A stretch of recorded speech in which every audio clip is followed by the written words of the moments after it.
परम तत्व कृपा है केवलम। देखिए, आजकल राम जी पे बहुत चर्चा चल रही है। कुछ लोग राम जी को झूठा कह रहे हैं, कुछ लोग कह रहे हैं राम जी भारत में पैदा ही नहीं हुए थे। बहुत से वीडियो इस समय पे ऐसे हैं यूट्यूब पे जो कह रहे हैं राम जी तो भारत में पैदा ही नहीं हुए थे। कोई कह रहा है रामायण को झूठी है, कोई कुछ कह रहा है, कोई कुछ कह रहा है, इस तरह से है।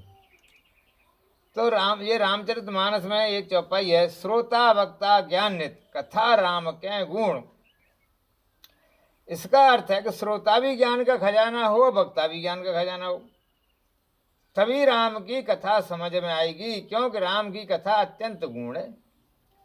अब श्रोता को तो आप छोड़ ही दीजिए, हमारे देश में वक्ता भी ज्ञान के खजाने नहीं है, और ज्ञान का खजाना भी छोड़िए, उन्हें जीव का भी ज्ञान नहीं है। ये जो ज्ञान शब्द बोला गया है यहाँ पे तत्व ज्ञान से संबंधित है। राम जी या कथा में देखिए, श्रोता वक्ता ज्ञान है कथा राम के गुण। तो राम जी की जो कथा है तत्व ज्ञान के बिना समझ में आएगी नहीं, अत्यंत गुण है। ये सब लिखा हुआ है यहाँ पे भी, रामचरित में अत्यंत गुण है, और साधारण आदमी से समझ नहीं सकता। और समझने के लिए इसको जो है ज्ञान का खजाना चाहिए। अब श्रोता में भी चाहिए ज्ञान का खजाना। रामचरितमानस के अनुसार तो देखो श्रोता भी ज्ञान का खजाना चाहिए। अब श्रोता तो छोटे वक्ता ही नहीं है देश में। वक्ता भी क्या करते हैं कि एक घंटा राम की कथा करी, बाद में बस है जो हो रहा है सो देख ही रहे हैं। अब 2 घंटे कथा होती है, उसमें भी भजन वगैरह हो जाते हैं, कुछ और चुटकुले हो जाते हैं, हो गई राम कथा। ये जो राम जी की कथा में चुटकुले कह रहे हैं, और दूसरे नंबर भारत में जो रामलीला होती हैं उनमें मनोरंजन घंटी चलती है, फिल्मी गाने चलते हैं, और ये कम से कम 30 साल से चल रहा है। जब से हम 1900 हमारे तब से जो है मनोरंजन के रूप में गाने आ गए फिल्मी साहब। ठीक है, तुमने तो रामलीला में फिल्मी गाने दे दिए, और फिल्मी गानों की आड़ में जब अश्लील गाने भी आ रहे हैं, अश्लील डांस भी हो रहे हैं। ठीक है, तुमने रामलीला में जो अश्लील डांस करा दिया, उधर राम कथा हो रही है उसमें भी डांस हो रहे हैं साहब, और चुटकुले भी सुन रहे हैं। तो अब क्या हो रहा है देखिए। अब बहुत से लोग कह रहे हैं राम कथा ही झूठी है, राम जी यहाँ पैदा नहीं हुए, राम जी के बारे में बहुत सी बातें कही जा रही हैं। अब ऐसी स्थिति में क्या होगा, जब भी कोई व्यक्ति जनता के बीच में जाएगा वहां उसका संघर्ष होगा, क्योंकि जो हो रहा है वो सही नहीं हो रहा, सीमा तो तोड़ दी। जो राम कथा में नहीं होना चाहिए वो हो रहा है। अब यही बात भागवत में लिखी है, देखिए सभी शास्त्रों में एक ही चीज लिखी हुई है।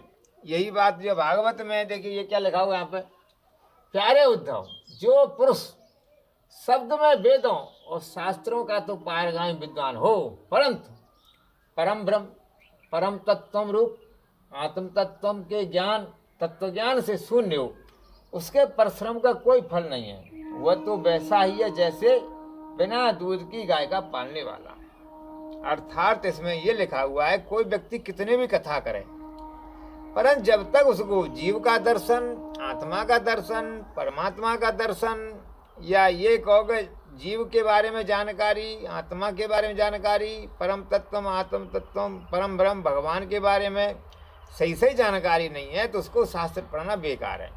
कथा तो करने का उसे अधिकार है ही नहीं जी।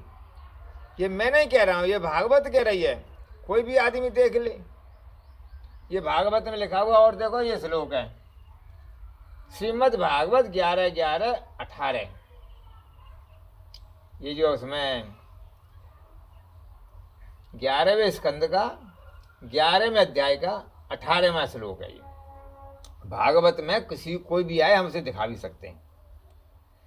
तो हमारे शास्त्रों के अनुसार ये कथा करने का अधिकार उसी व्यक्ति को है जिसे जीव का दर्शन, आत्मा का दर्शन, परमात्मा का दर्शन, जीव की जानकारी, आत्मा की जानकारी, परमात्मा की जानकारी सही हो, और जिसका ज्ञान भी तत्व ज्ञान खिल चुका हो, तत्व ज्ञान के बारे में पूर्ण तो सामर्थ्यशाली हो, उसी व्यक्ति को कथा करनी चाहिए। परंतु हो क्या रहा है, अब तो यह है कि जिसने भी 7-8 श्लोक याद कर लिए कथा करना शुरू कर दिया। कथाएं हो रही हैं साहब, और कथा भी अलग अलग टाइप की हो रही हैं। अब ये कथा का हमने देखा था, उसमें राधा को कहना तो नहीं चाहिए, एक अश्लील बात है, पर वास्तविकता है। कच्छा पहन के राधा को कच्छा पहना रखा था और एक मच्छरदानी जैसे कपड़े दिखा दिए साहब, कुछ भी दिखा दो और बस एक भजन चला दिया, लोग जो है फोटो ले गए राधा की बगल में कृष्ण कर दिए। राधा को आप कैसे कपड़े दिखा दो? ये भागवत में हो रहा है, कहीं डांस हो रहा है देखो। और एक चीज और देखिए आप, भागवत वगैरह में जब भी नाच होगा धड़ाधड़ लोग जो है कैमरे पे अपना मोबाइल निकाल लेते हैं, फोटो खींचना शुरू कर देते हैं, उसकी रिकॉर्डिंग शुरू कर देते हैं डांस की। और भागवत होगी तो उसकी रिकॉर्डिंग नहीं करेंगे। डांस हो और रिकॉर्डिंग नहीं हो, ऐसा तो हो नहीं सकता। तो सच्चाई है कि हमारे देश की जनता को डांस पसंद है, भागवत पसंद नहीं है। आप प्रैक्टिकल करके देख लीजिए। और इसी तरह से कथावाचकों ने इसका फायदा उठाना शुरू कर दिया है कि वो राधा कृष्ण को दिखा देते हैं, कहीं पे पूरे कपड़े दिखाते हैं, कहीं पे आधे कपड़े दिखाते हैं, कहीं पे बहुत कम कपड़ों में राधा जी को दिखा देते हैं। और बस अब डांस शुरू हो जाता है, उस पर नोट भी आते हैं उन्हें खूब, कथा में लाखों रुपये आ जाते हैं साहब डांस के ऊपर। तो अब इसका जो परिणाम आ रहा है वो क्या आ रहा है? देखो परिणाम ये आ रहा है, जनता के बीच में बहुत से लोग कह रहे हैं कि रामायण कथा है, रामलीला है, राम कथा या भागवत कथा है, गीता, ये झूठे हैं। इनको लोग झूठे कह रहे हैं।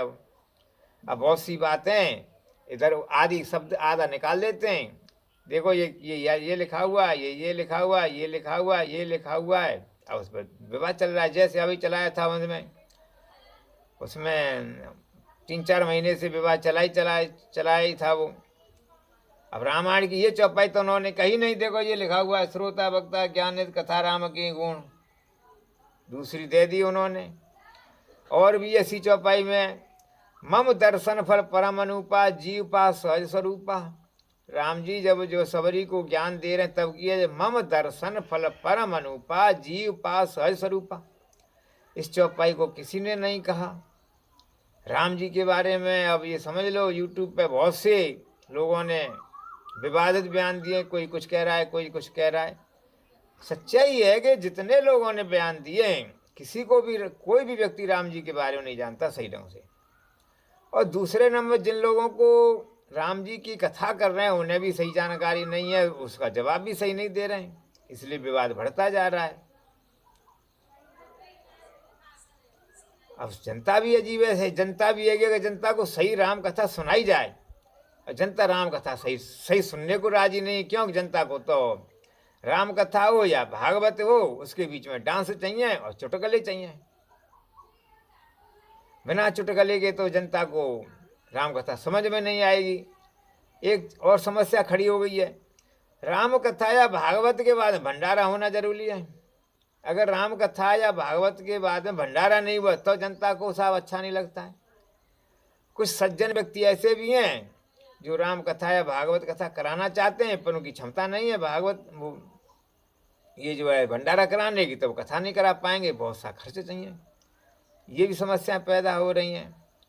इसका परिणाम समाज में आ रहा है। अब लोग राम जी कोई काल्पनिक कह रहे हैं, कोई गीता को काल्पनिक कह रहा है, कोई कृष्ण जी को काल्पनिक कह रहा है। बहुत हैं, एक दो नहीं है, लाखों व्यक्ति इस समय पे ऐसे हैं जो या तो विवादित बयान दे रहे हैं या विवादित कह रहे हैं, या उन्हें वो जो राम जी को तो बिल्कुल ही 1% भी नहीं समझते। तो ये जो चीज़ है, और भी बहुत सी बातें चल रही जो कहनी नहीं चाहिए, क्योंकि उन्हें भी वो जो बहुत से लोग विवादित बयान इसलिए दे रहे हैं जिससे कि बात बढ़े, तो उनके बारे में कहने से कोई फायदा नहीं है।